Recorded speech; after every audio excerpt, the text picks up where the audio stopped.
pada hari ini ya tentu menjadi momen yang sangat luar biasa, momen yang sangat membahagiakan, sebuah silaturahmi yang sangat panjang dan panjang perjalanan beliau saya datang ke Bima bersama dengan kita di sini, dan insya Allah besok akan dilaksanakan bedah buku yang akan berlangsung di Pondok Pesantren Al-Madinah Bima.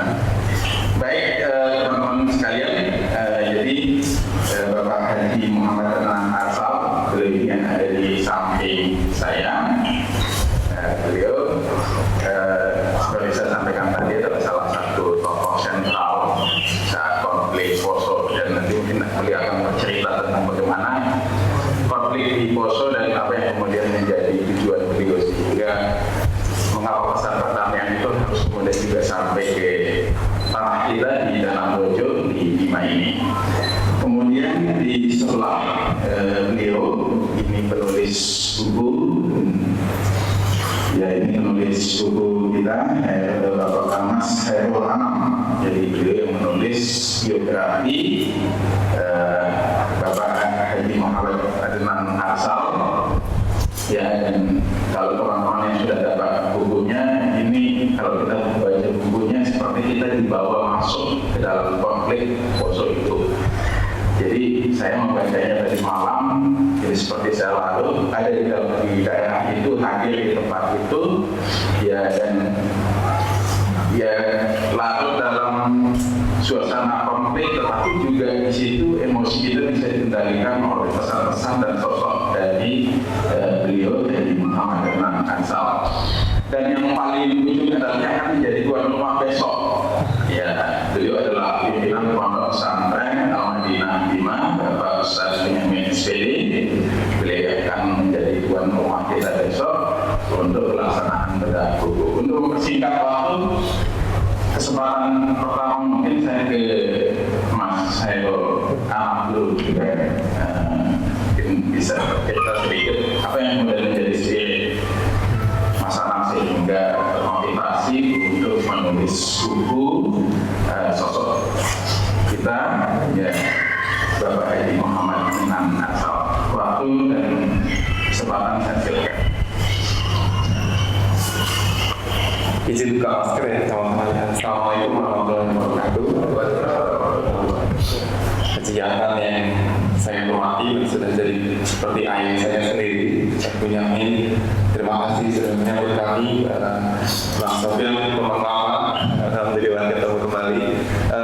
Teman-teman, saya pengen menyampaikan pertama, saya dan Haji Adnan senang sekali akhirnya bisa sampai ke Bima, karena ini juga adalah mimpi besar Haji Adnan waktu itu pas proses tulis buku ini selama hampir 1 tahun. Nanti kalau bukunya jadi kita ke Bima, kita ya Haji Adnan ke Bima kayak rumah kedua. Lalu yang kedua adalah saya pengen menyampaikan bahwa ini ajang silaturahmi kami.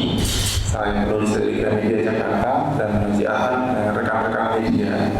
Kami pengen menyampaikan kenapa kami harus melakukan bedah buku ini di Bima. Pertama, karena Bima adalah salah satu daerah yang barangkali perlu didatangi langsung oleh Haji Adnan karena terkait dengan konflik di Poso. Ketika konflik di Poso terjadi, ada banyak orang Bima yang datang ke Poso dan ikut berperang di Poso atas nama agama. Haji Adnan pengen datang ke Poso dan kasih tahu Poso sudah selesai.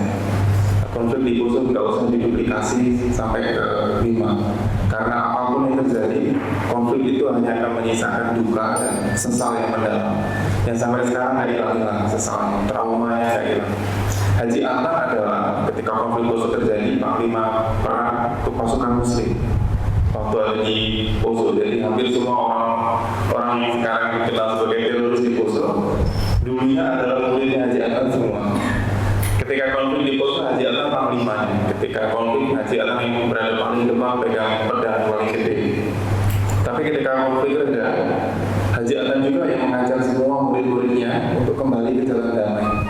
Udah selesai aja, sekarang udah selesai. Kita bisa hidup bareng dengan orang-orang yang berbeda agama, berbeda pandangan. Tapi yang tidak semua muridnya mendengarkan ya. Karenanya saya nulis buku ini juga sebagai salah satu upaya agar orang-orang yang masih mengira Poso penuh dengan konflik, Islam mengizinkan melakukan kekerasan segala macam bisa bisa melihat lagi bahwa bahkan panglima perangnya saja sudah minta pasukan-pasukan itu berhenti bikin rusuh.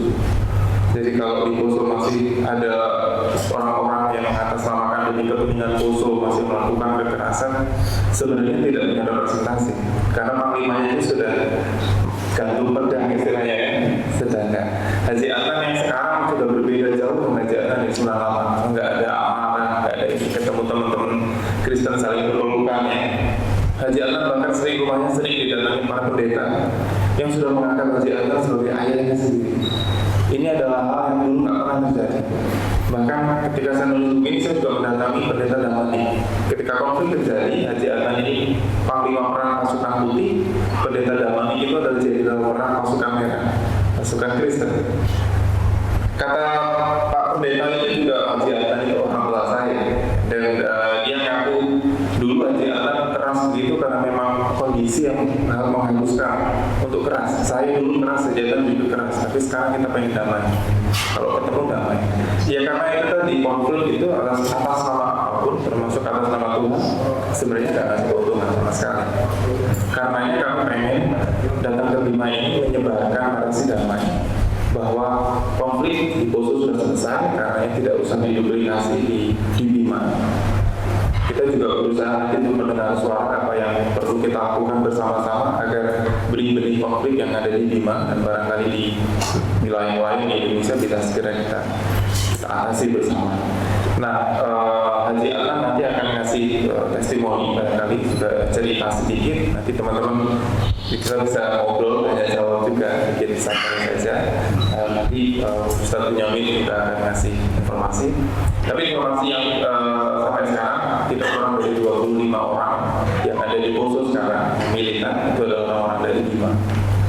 Nah, beliau dulu adalah orang-orang yang menjadikan Ustaz Bunyamin sebagai panutan juga sebagai Ustaz Bunyamin pun sekarang sudah sama kayak Haji Adnan, dan cinta damai kita ya kayak ibarat Bhinneka Tunggal Ika gitu. Karena kita pengen menegaskan pesan itu, dan kami mohon teman-teman media untuk bantu amplifikasi pesan ini supaya orang-orang tahu, gak hanya di Bima, gak hanya di daerah regional kita, tapi senasional juga tahu bahwa dari Poso dan dari Bima kita damaikan Indonesia.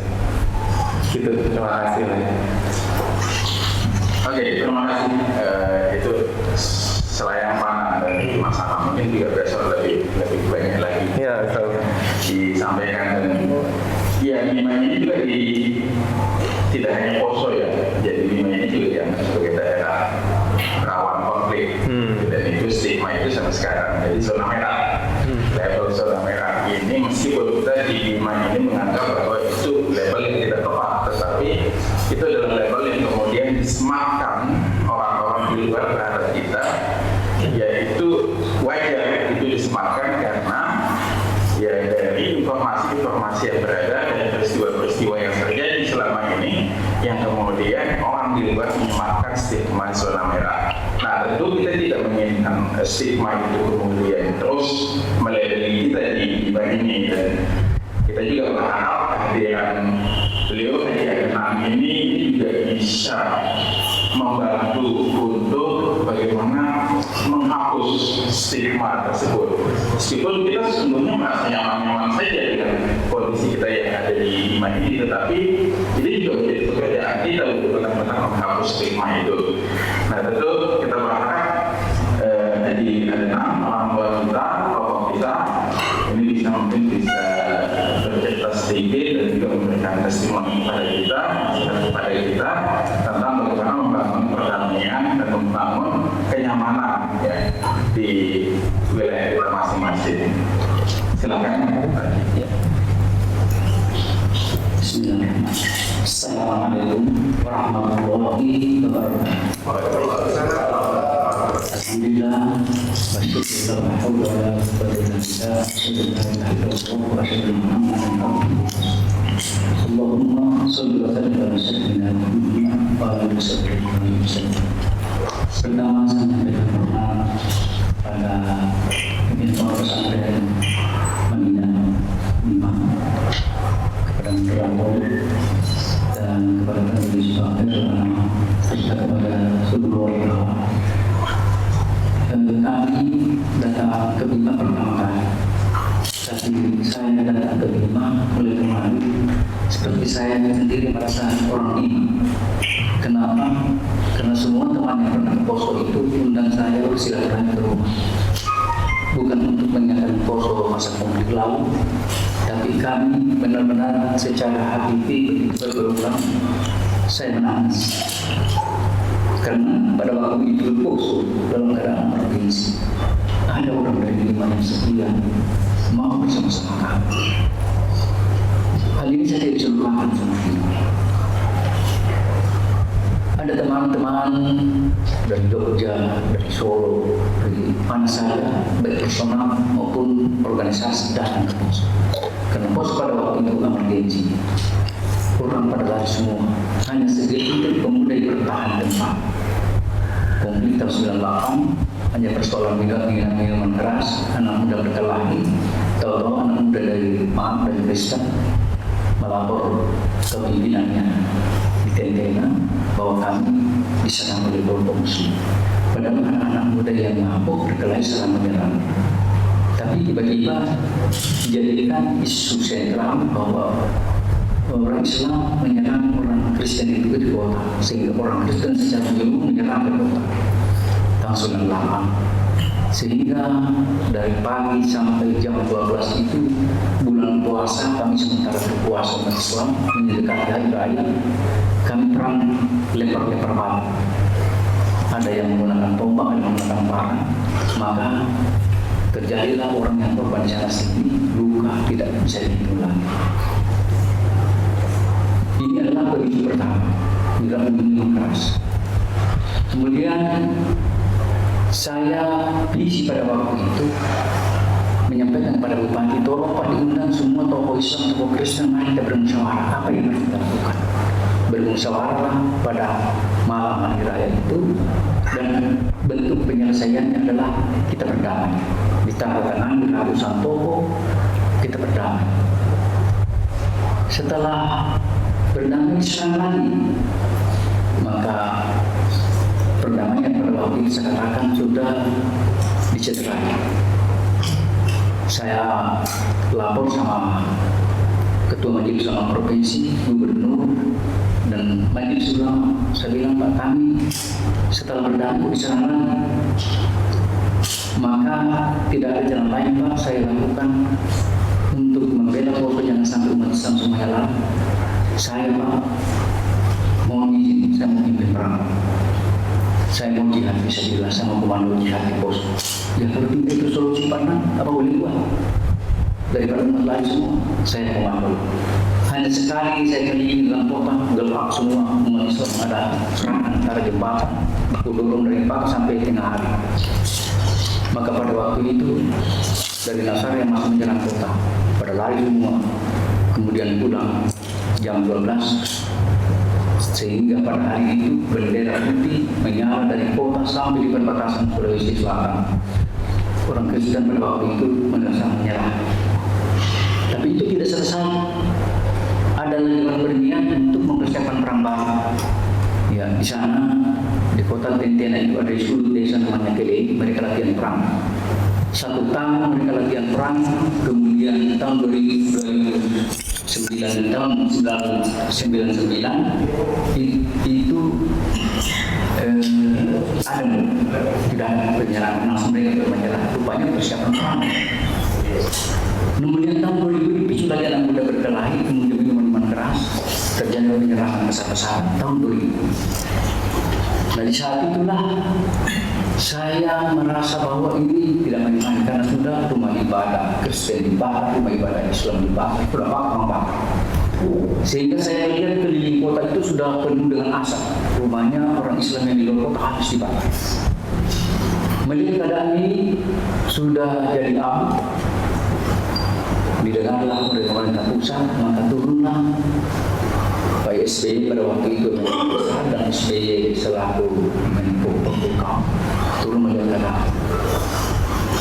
Saya sampaikan sama beliau, lihat keadaan tidak bisa bersahabat, seru dan pada emosi semua. Saya bilang saya tidak bisa menyampaikan informasi ini di pos. Saya lagi ke Pak menunggu beliau dapat ketemu di gubernur, baru saya berbicara. Di berikan kesempatan orang dua yang berbicara, Kristen sama saya dari Islam. Dari Islam pada waktu itu orang Poso tak usah bicara di sini, orang Poso sudah bicara di Poso. Saya bilang saya sendiri tidak pernah bicara di Poso karena saya merasa tidak ada kesempatan karena orang Indonesia semua. Saya mau bicara dari hati ke hati. Pak Yusuf kalau silakan berbicara ke saya. Di Poso Pak sudah terjadi perang yang tidak bisa ditoleransi, sudah hancur-hancuran, korban nyawa tidak bisa dihitung lagi. Pemerintah tidak tahu solusi apa, karena pada waktu itu pengalihan keamanan polisi dan militer, sedangkan polisi tidak siap senjata, hanya menggunakan senjata patungan dengan tameng program. Berhadapan dengan menggunakan senjata, ada yang besi, ada yang rakitan, ada tombak dan parang dan sebagainya, pedang. Pemerintah kita minta apa solusi? Sedang Menko Polhukam dan untuk Menko Kesar datang ke Poso, tidak ada memberi solusi apa penyelesaian di Poso. Saya hanya minta dua. Pertama, kalau memang negara ini tidak bisa memberikan keamanan terhadap rakyat, berikan kami kesempatan tarik polisi dengan tentara dari Poso. Kami mau perang antara Islam dengan Kristen. Kalau habis Islam kami ikhlas. Kalau Islam menang, kami serahkan negara ini diurus oleh pemerintah. Wah, pada waktu itu apa kata beliau? Kalau begitu itu dalam keadaan seperti itu apa yang harus dilakukan? Saya katakan masih ada jalan terakhir. Yang terakhir sepelik apapun perang antar negara, masih ada dialog antar negara. Ini Pak antar kelompok masyarakat berikan kesempatan untuk berdialog. Apa maunya orang Kristen di TNT? Apa maunya orang Muslim di Poso? Banyak dialog. Maka SBY pada waktu itu bisa sama beliau, Pak kalau begini yang terbaik. Maka pada waktu itu dipersiapkanlah pertemuan di Malino, Sulawesi Selatan. Sehingga keluar deklarasi Malino pertama, kenapa Poso dulu deklarasi pertama. Di sana menyatakan di dalam kesimpulannya solusinya berdialog di Malino. Setelah dialog di Malino, maka keputusan bukan keputusan deklarasi perdamaian, ditolak oleh Islam dan ditolak oleh Kristen. Kami belum berdamai. Apa? Kesimpulannya ada 10 poin. Poin yang penting diantaranya hentikan perang, disepakati. Serahkan senjata baik dari Islam dan Kristen. Tegakkan supremasi hukum. Siapapun menetes antara bangsa ini harus diri keadaan hukum. Kemudian kembalikan berfungsi ke tempat semula. Kelima, kembalikan hak keperdataan dari masing-masing anak bangsa ini. Dan seterusnya saya tidak ingat lagi ada di dalam buku ini 10 poin. Itulah kesepakatan deklarasi, bukan deklarasi perdamaian. Waktu disosialisasikan deklarasi itu, TV One dan Metro menyatakan deklarasi perdamaian. Saya panggil wartawan, tolong berubah, bukan deklarasi perdamaian, deklarasi kesepakatan untuk Poso. Kami tidak belum sepakat berdamai. Perdamaian itu ujung akhir dari satu persoalan. Maka digulirkanlah deklarasi Malino ini. Karena yang berdamai ini baru tokoh-tokoh sentral. Oleh Pak Yusuf mengatakan bahwa Poso kalau begitu sudah ada. Kenapa? Tokoh-tokoh sentral itu berpelukan. Saya dengan Damani, saya dengan pendeta sudah berpelukan berdamai. Bagi Poso sudah ada. Saya bilang tidak segampang itu Pak. Kami sudah saling kenal mengenal. Tidak mungkin kami di sini berkelah. Maka kami berpelukan berdamai. Tapi bukan itu berarti melegitimasi perdamaian untuk sampai ke desa. Harus disosialisasikan perdamaian ini dari ke kabupaten, kecamatan sampai desa supaya orang berkonflik itu bisa tahu diri, tidak lagi berkonflik. Maka pada waktu itu Metro TV dan TV One merubah deklarasi kesepakatan itu. Karena ini proses perdamaian ini yang digulirkan masih ada resistensi di desa tidak terselesaikan. Ada serang menyerang di desa ini, ada serang menyerang di kampung ini. Kemudian terjadi konflik, tidak langsung terselesaikan. Tapi saya selaku orang tua berpikir bahwa apakah Poso ini mau dibawa ke konflik yang lebih besar? Nah pada waktu itu saya melihat keadaan tidak bisa toleransi. berkata, wahai mujahidin seluruh Indonesia dan dunia, wahai orang-orang yang peduli terhadap anak bangsa ini, wahai orang-orang yang peduli terhadap sesama yang muslim, inna al-mu'minuna ikhwah fa'aslihu baina akhawaykum. Kita ini bersaudara, berikanlah saudara dengan berat dalam keadaan bisa hidup seperti ini. Maka datanglah laskar jihad, maka datanglah mujahidin, datanglah Ansarullah, datanglah laskar dari Manado, datang laskar dari Makassar, perorangan maupun kelompok. Bahkan ada beberapa datang sama saya dari kelompok jin Bentira. Saya membawa jin 60.000. Jadi apa maksudnya Pak? Saya bawa umat Islam Poso, saya bawa jin 60.000 mau membantu umat Islam Poso, pakai yang unik. Apa yang perlu saya bantu? Saya membantu Pak 1,5 juta saya. Untuk digunakan apa itu? Membawa jin, apa? Jin perlu dimuat dengan mobil. Itu tidak masuk akal. Sebentar saya antum kalau mau membantu umat Islam menggunakan jin, silakan masuk ke pikiran langsung saja. Komando itu jin. Jadi sampai seperti ini. Nah, berbunyi-bunyi rasa serang menyerang pada waktu itu, ya, karena sudah terjadi deklarasi Madinah, keluarlah undang-undang teroris pada tahun berapa? Menbegah kembali 2005.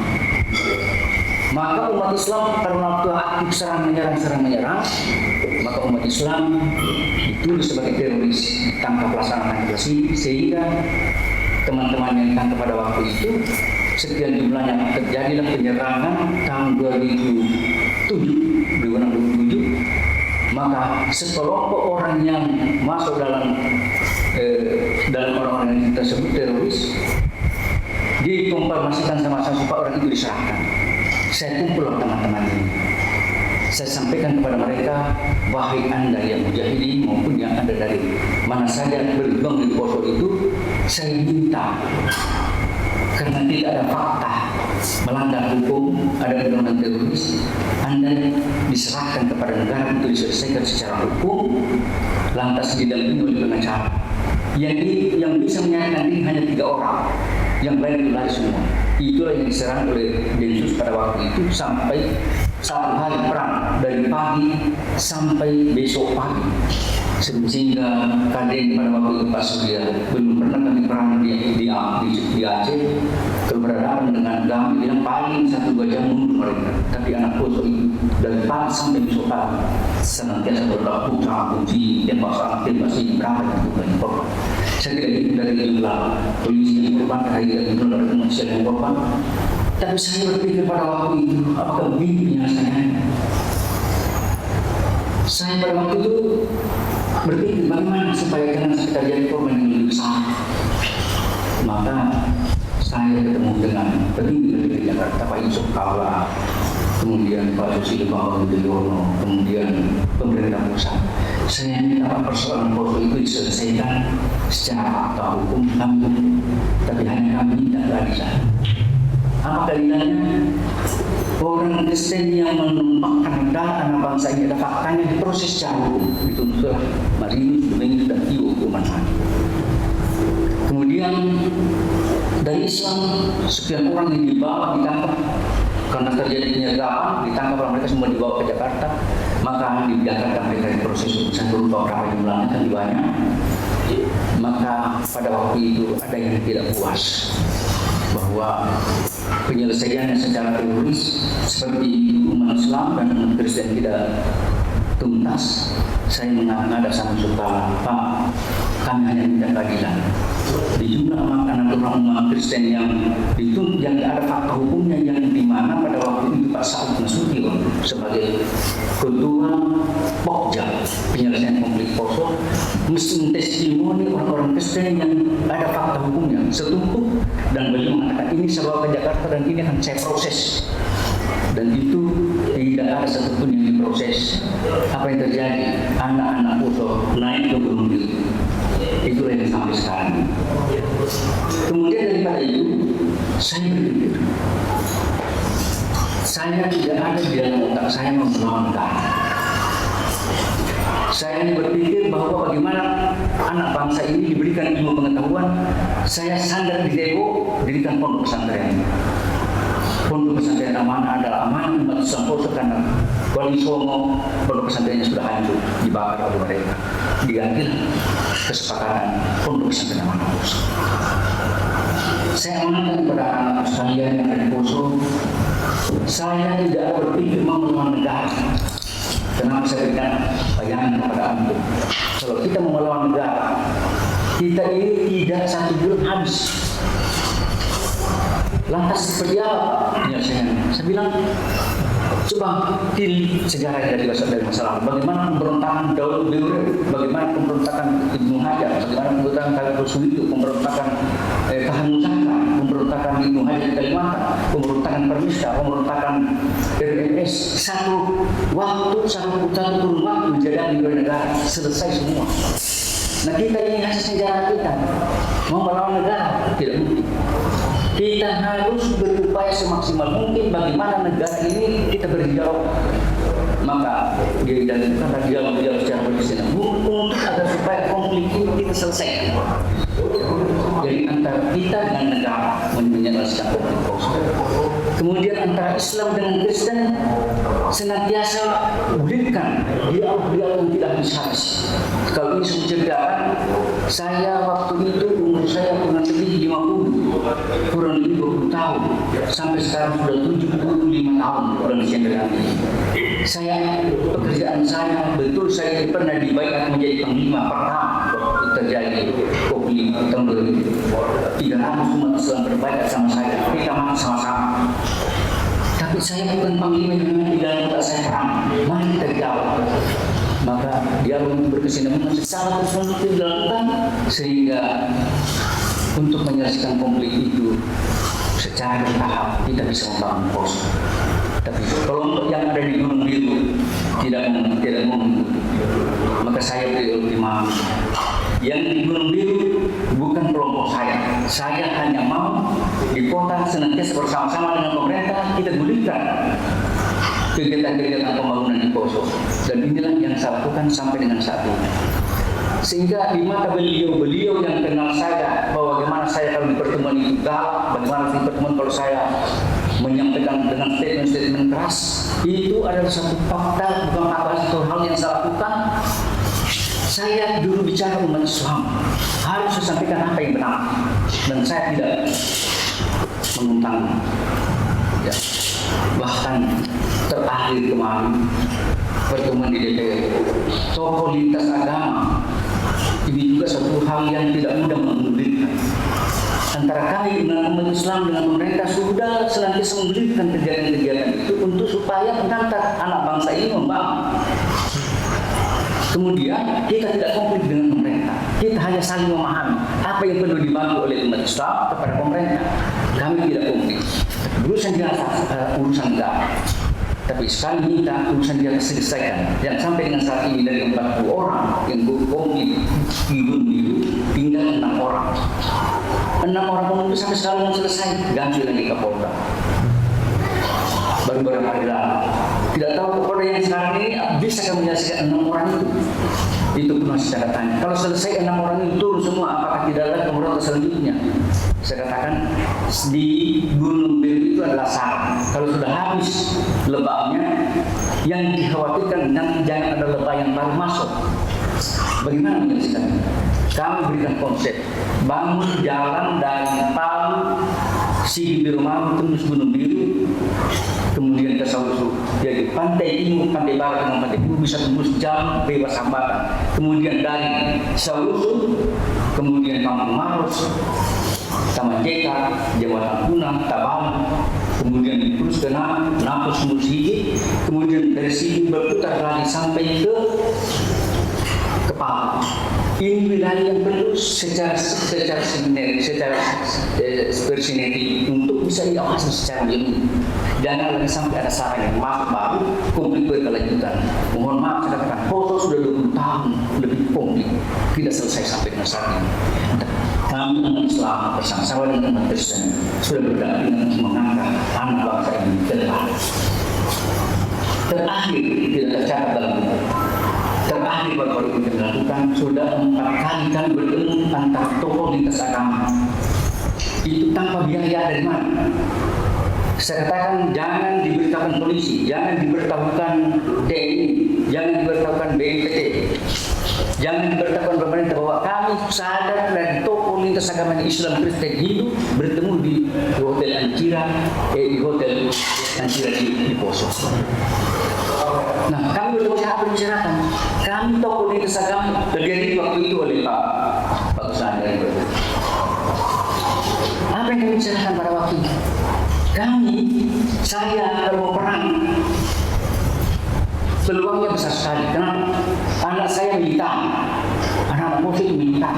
Kalau mau perang, bersemangat. Tahu bikin senjata, tahu bikin pelok, tahu bikin bel, tahu bikin bom. Ilmunya sudah mereka terima semua, tapi bukan otak kita mau perang. Otak kita bagaimana poso itu supaya bisa aman dan damai, kita kondisikan, jangan lagi kembali seperti dulu. Kembali seperti dulu itu ada dua penilaian. Kembali seperti dulu, orang anak-anak muda minum-minuman keras, perempuan muslim tidak pakai jilbab, tidak dibedakan mana perempuan Islam, mana perempuan Kristen. Kalau mau sama-sama buka baju tengah jalan, mana Islam, mana Kristen kita. Bukan kembali ke situ kita. Kita kembali bagaimana poso kembali seperti dulu itu, kita hidup berdampingan antara Islam dengan Kristen itu saling bantu-membantu, saling tolong-menolong. Ini yang dia kembalikan. Nah, untuk itu saya sampaikan sama tokoh lintas agama, Pak Damani adalah panglimanya orang Kristen dan saya adalah panglimanya orang Muslim. Mari kita lihat ke depan bahwa anak bangsa ini butuh keamanan dan kedamaian. Marilah kita bersama-sama berikan saran kepada pemerintah. Maka kita sekarang ini berkoordinasi dengan tokoh lintas agama. Ya, sampai kemarin saya terus terang sudah bicara sama dengan wakil bupati. Aspirasi tokoh lintas agama ini harus sampai kepada presiden. Apa aspirasi itu? Kami tidak mau lagi konflik di Poso yang bernuansa agama. Itu kita tinggalkan sudah. Antara Islam dan Kristen sudah bersinergi. Sehingga pada waktu itu tidak perlu ditulis di dalam deklarasi mulia itu, deklarasi perdamaian. Karena perdamaian itu ujung akhir dari satu proses. Ujung akhirnya apa? Kami dengan Islam dan Kristen itu sudah bersinergi, sudah aman, sudah damai, sudah bisa membangun Poso yang ke depan. Tapi persoalannya, bagaimana menyelesaikan konflik ini? Gunung Biru itu jadi musuh bersama. Ormas Islam menyatakan bahwa Gunung Biru adalah musuh bersama karena tidak ada misi yang umat Islam perang dengan Islam. Kenapa? Orang di Gunung itu menyembelih Islam, petani, menyembelih Kristen, membunuh aparat polisi, membunuh tentara, membunuh polisi. Jadi pekerjaannya hanya membunuh. Maka pekerjaan seperti ini jangan dianggap sebagai jihad murni, karena tidak ada murni. Adakah jihad membunuh sesama musuh? Adakah jihad mempermudah nyawa manusia dibunuh anak-anak, orang tua, perempuan? Segampang itulah kita membunuh anak bangsa ini. Sedangkan umat Islam memberikan konsep bahwa membunuh satu anak manusia itu sama dengan membunuh manusia secara keseluruhan. Nah, untuk itu mengatakan saja nih, siapa membunuh manusia maka sama akan membunuh manusia muslim semua, manusia semua. Itu yang kita hilangkan dari otak kita, bunuh-membunuh. Nah, untuk itu bagaimana mengantar supaya anak bangsa ini berdamai? Tokoh lintas agama menyatakan kami berdamai antara Islam dengan Kristen. Kemudian Gunung Biru menjadi musuh bersama, baik ormas Islam maupun antar umat beragama. Untuk menjadi musuh bersama, tawaran kita kepada pemerintah. Pemerintah dalam hal ini, apakah itu polisi, apakah itu TNI, apakah itu Densus, apakah itu BNPT, mampu menyelesaikan persoalan Gunung Biru? Kita serahkan kepada dia. Kita serahkan kepada dia. Kami minta waktu pada waktu itu minimal 3 bulan, tapi 6 bulan tidak selesai. Kita minta lagi kalau bisa, sisa waktunya Kapolda 2 bulan. Kita minta 2 bulan bisa selesai. Yang didapat 6 bulan hanya 1. Sampai sekarang masih ada. Bagaimana bisa menyelesaikan ini? Kita kembalikan kepada negara. Sampai anak Poso bilang kalau memang negara tidak bisa menyelesaikan ini, Pak, malu. Berarti negara kalau dulu berperang dengan sekian jumlah pemberontak di Indonesia ini bisa diselesaikan. Senjatanya TNI masih boleh dikatakan masih senjata rampasan perang, belum senjata dari luar negeri. Tapi sekarang mereka sudah canggih. Canggihnya apa? Pak Panglima bilang kami bisa monitor itu pemberontak di Gunung Biru untuk dipantau di waktu melalui drone diketahui ini panas manusia atau panas binatang. Kalau memang drone itu bisa diterjunkan di Gunung Biru memantau, pasti ketemukan tempatnya. Sekarang pertanyaan, sulitkah mendapatkan tempat Gunung Biru itu? Bagi TNI, Kopassus dan semua, sulitkah mendapatkan tempat itu? Sesulit apa? Kalau sulit, halang bangsa ini, malu bangsa ini. Ini yang kita dorong sekarang. Jadi jangan dianggap saya begitu keras, jangan dianggap saya begitu memalukan, bukan memalukan. Kami sebagai bangsa Indonesia mau kelompok kecil yang ada di sana tidak selesai. Apa alasannya? Tidak mau pasang. Negara tidak mau. Anak Poso bilang, Pak, kalau begitu, tahu salah TNI, tahu salah polisi, berikan kami anak Poso yang besar, berikan kami senjata setelah kami selesaikan kami serahkan senjata. Apakah begitu penyelesaian negara? Tentu tidak mungkin anak bangsa ini diberikan kesempatan perang habis di sana. Karena ada yang punya kewenangan, kami tidak punya kewenangan. Tapi karena kami menderita 20 tahun, karena kami menderita 20 tahun menderita, kami tidak bisa membangun Poso. Menderita kami. Konsumsi petani air tidak bisa mengolah pertaniannya. Karena kalau masuk polisi mau menyelesaikan persoalan, mereka tidak bisa turun di kebun, mereka kelaparan.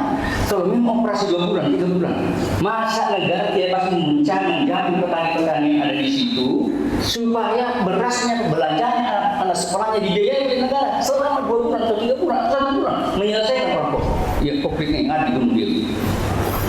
Ini persoalan sekarang yang ada di Poso. Sehingga saya bicara, ya sebenarnya mahal negara. Nggak tahu kalau begitu, ya sudah kita baku lihat saja. Tahu saya di Poso itu siapa mati, siapa tidak mati. Apakah begitu penyelesaiannya? Tentunya tidak. Sehingga buku ini dikeluarkan bahwa bagaimana saya selaku tokoh sentral dari umat Islam dan teman dari tokoh sentral umat Kristen duduk berdampingan. Saya waktu beliau datang ziarah hari raya ada di rumah. Saya tidak terasa meleleh di mata saya pada mana. Anda memilih Kristen, saya memilih Islam. Apakah ini yang kita harus ditarik kita perang secara terbuka? Pada pandang dan tentunya tidak pandang. Apa solusinya? Jangan kita wariskan perang ini kepada anak cucu kita. Jangan diwariskan kepada anak cucu kita. Anda dari Kristen, redam umat Kristennya. Saya dari Islam, meredam umat Islam. Jangan lagi ada yang Gunung Biru. Jangan lagi ada Gunung Biru. Jadi sehingga yang ada di sana ada yang bernama Khatab dan Bima. Ada ulamanya beliau, anak muridnya beliau, santri beliau. Kenapa bisa terjadi seperti itu? Ya saya katakan lagi sama orang, mau maaf Pak, kalau ada anak santri saya dari Pondok Amanah yang ke Gunung Biru, ada yang aktif sebagai teroris, itu Pak jangan dinilai bahwa Pondok Amanah itu pondok teroris. Jangan dinilai pondok Madinah itu pondok teroris. Jangankan pondok pesantren Pak, tentara polisi saja kalau melihat keadaan bisa berulang. Ditinggalkan TNI, dia tinggalkan polisi, dia tinggalkan kesatuan. Apa yang dilakukan? Karena pada waktu terjadi di Ambon, ada desertion dari polisi, dari tentara, tidak sampai hati melihat umatnya dibantai. Begitu juga dari Islam. Nah untuk itu pandangan ini, coba kita sekarang mulai berpikir, apakah seperti itu yang kita gulirkan? Tentunya tidak. Mari pandangan ini mulai sekarang, jangan kita wariskan konflik ini terhadap anak cucu kita. Mulai sekarang kita sebagai penentu, karena kita yang merasakan pahitnya bagaimana waktu kita perang. Sehingga perdamaian secara terus-menerus tidak diberikan. Sehingga saya kembali dari sini bicara lagi kemarin, karena aspirasi tokoh lintas agama itu sepertinya tidak dipedulikan oleh pemerintah. Maka saya katakan sama pada lain, kita harus bertemu lagi. Apakah betul pemerintah sendiri mendengarkan aspirasi kita? Karena dianggap aspirasi tokoh lintas agama ini dianggap tidak resmi. Kami dari tokoh lintas agama ini memang organisasinya tidak ada, tapi tokoh-tokoh penting ini bermusyawarah menyampaikan suatu pendapat kepada pemerintah supaya pemerintah mengambil langkah yang tegas. Ya, mengambil langkah yang tegas supaya jangan ada penilaian Gunung Biru itu dipelihara. Sehingga Pak Kapolri bilang tidak mungkin kami mau pelihara konflik itu, tidak mungkin kami bisniskan nyawa manusia, dan mereka mengatakan tidak mungkin nyawa manusia ini kita mau bisniskan.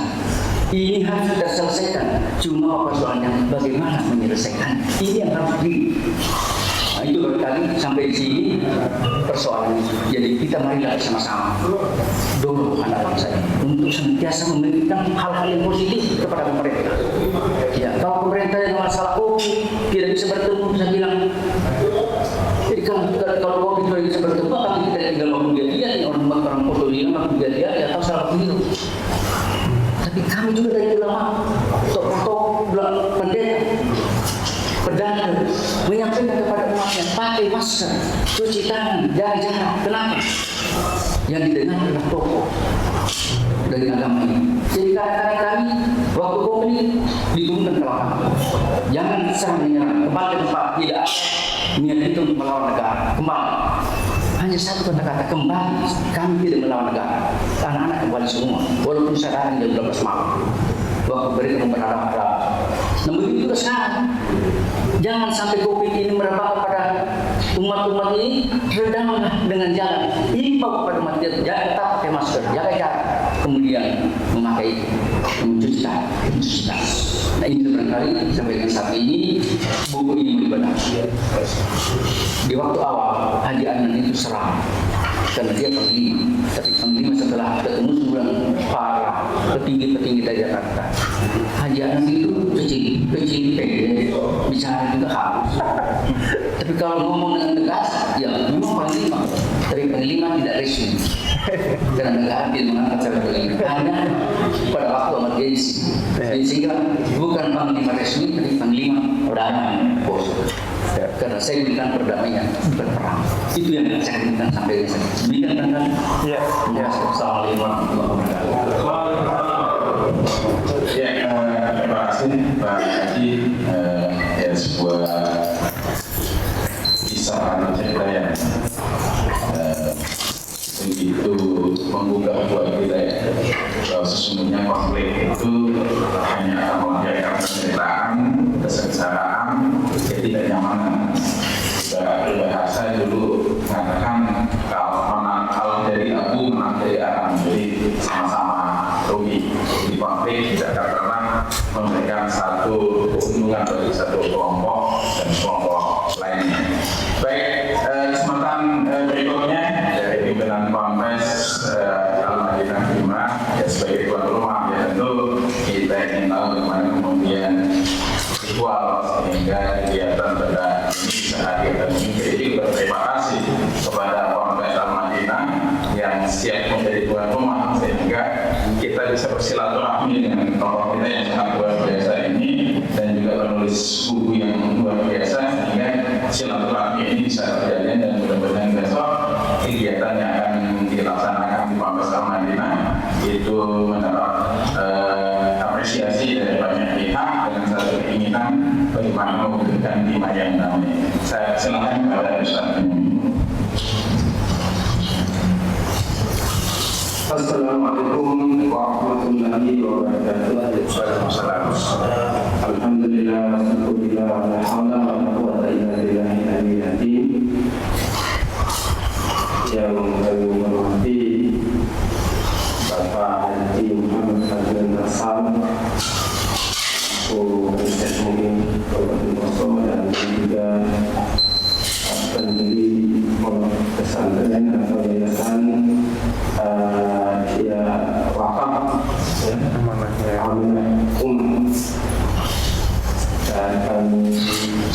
dan kami juga Bapak Ulama selaku penyusup Haji Adnan Nasal Al-Madinah dan Poso, dan sampaikan dari wartawan yang tadi mengajukan awal dari pertemuan kami di Hotel Berbudu. Saya sebelumnya tak pernah kenal Pak Haji Adnan karena diundang oleh Universitas dari BNPT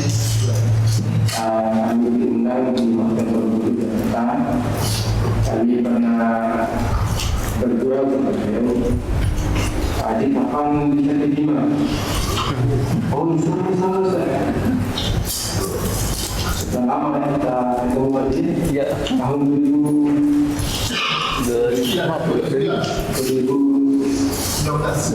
Ya. Ini 2021. Tapi di mata beliau ada apa namanya kesan mulia yang saya baca. Insya Allah beliau yakin begini. Akhirnya pada kesempatan ini kemarin pagi saya telepon dari Sanjang dengan beliau ini percaya beliau. Ustaz, saya nggak ada buku ini. Ada buku apa?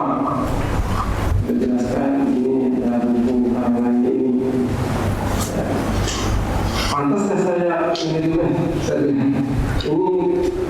kelihatan besar sekali. Bila Bismillah ya Allah kita usahakan untuk menjadi dari semangat. Juga ada telepon dari Mabes Polri. Mabes tersiap, insya Allah siap. Kalau kami berkoordinasi dengan Yayasan Polres Karantina untuk menjadi saya. Alhamdulillah hari ini kita bisa jumpa pers terkait dengan itu. Saya benar-benar mau menanyakan pada pribadi saya, kenapa Pak Haji memilih tempat di Pondok Pesantren Madinah? Saya juga jawab sendiri, jangan-jangan ada kaitannya dengan poso. Dengan poso. Berdasarkan menurut saya banyak poso di Gunung Biru, banyak apa di kemarin, dan juga di Kirinya Ain. Kemudian sebelumnya juga ya Isnes Santoso itu Panglima Mujahidin Indonesia Timur itu tinggal di Pondok Pesantren Madinah asal kita. Maka anak-anak bisa jadi. Kami kaget kenapa santri-santri kami itu bisa di sana. Padahal kami tidak pernah mencuci otak mereka agar memahami sebuah kemampuan yang seperti itu melawan sebuah negara. Namun kita melawan negara atau mendirikan negara atas negara. Tapi mungkin karena setelah tamat mereka ada oknum tertentu mungkin mereka ketemu sehingga terjadilah hal-hal yang seperti itu sehingga memahami bahwa pergi ke taman desa atau gunung biru itu adalah sebuah kemuliaan. Artinya mereka mencari sebuah syahidan. Kalau perang saya bilang perang itu ada tertibnya, ada sasarannya. Jadi mana disampaikan oleh Pak Haji tadi, bukan perang melawan saudara. Punya ciri tertentu dalam apa-apa. Sudah kembali ke saudara kita yang banyak di sana. Terus terang saja, kami kaget ketika kita buka situs ada DPO Poso, ada nama-nama santri kita. Ini jadi benang merah bagian ini. Nanti stigmanya ya kami mendidik generasi untuk menjadi terorisme. Sehingga memang kita tidak bisa memungkiri semua itu. Ya, datangnya dari PT, datangnya dari datangnya semua pihak untuk menyentuh pondok pesantren kami, untuk membina pondok kami. Alhamdulillah sampai hari ini kami juga sangat berterima kasih kepada pihak PT, khusus dari intensitasnya yang telah banyak membantu kami dalam memahami bahwa NKRI ini adalah agama. NKRI ini adalah agama. Maka kami sepakat Dulunya jalan Madinah itu tidak ada bendera merah putih, Pak, terus terang. Yang ada itu bendera la ilaha illallah, kayak di kalau sekarang di Bali banyak, tadi. Allah berkata ya, Allah mungkin nanti dengan beda buku ini ada kita. Saya baca buku perjanjian ada kesemuanya yang beliau sampaikan bahwa bagaimana beliau ingin sosok beliau ini tidak ikuti semua. Beliau juga tidak saja panglima dan poso, tetapi beliau juga terjun di dunia pendidikan. Bagaimana mencerdaskan anak bangsa, memahami, memberikan kemudahan kepada bangsa bahwa kegiatan separatisme, kegiatan terorisme tidak ada di bumi NKRI. Itu yang kita pahami bersama. Dan saya ucapkan terima kasih kepada tim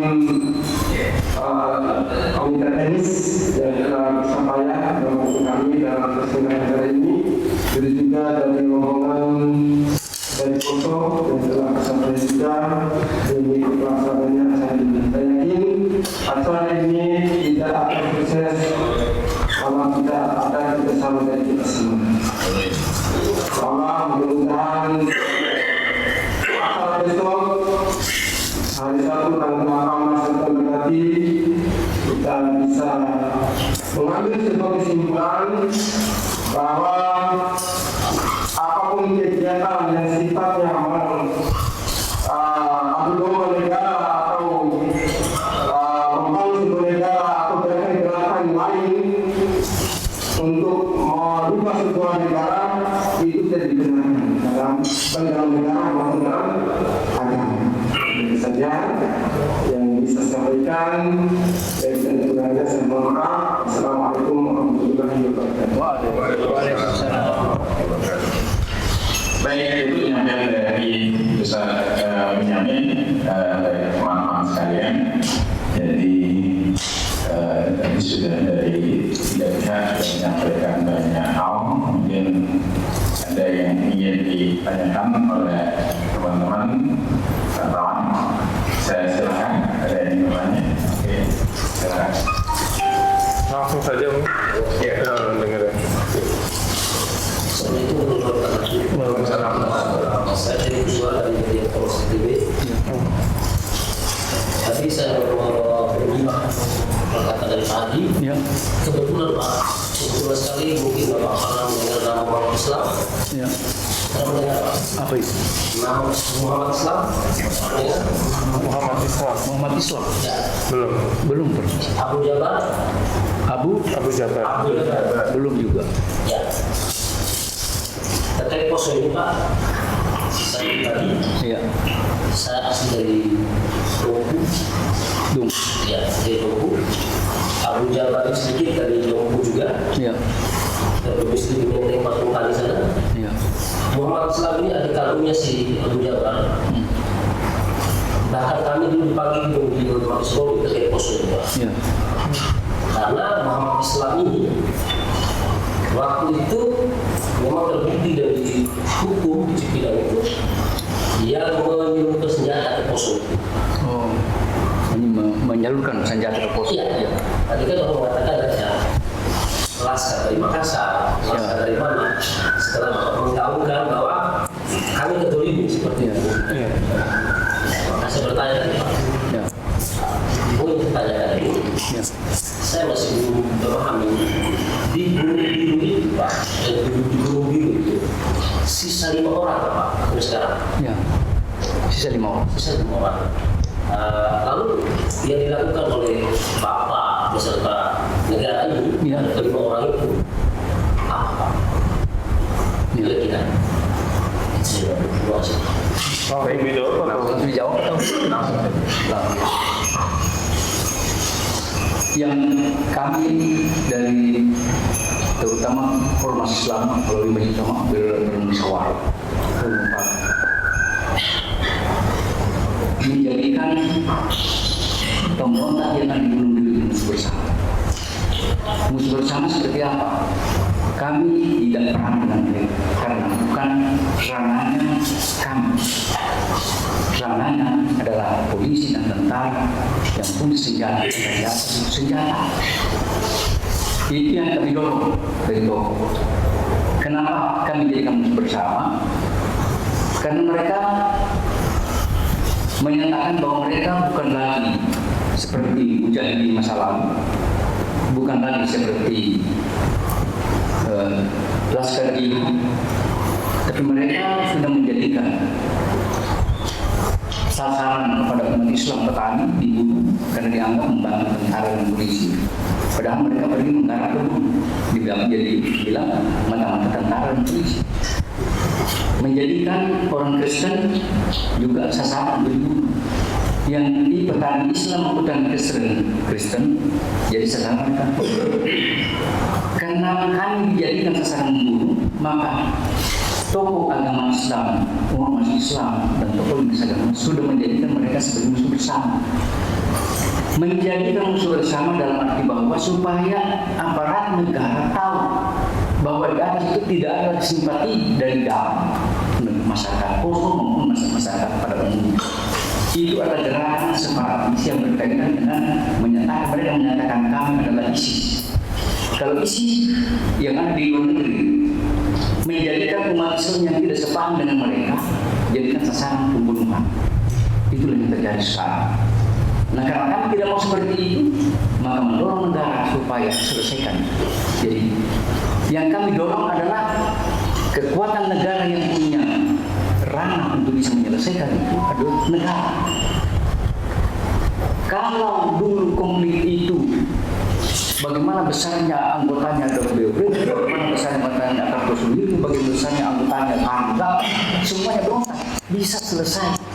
Sekarang pertanyaan, kenapa 6 orang tidak, 40 orang sampai sekarang tersisa 5 orang tidak bisa selesai? Apa persoalannya?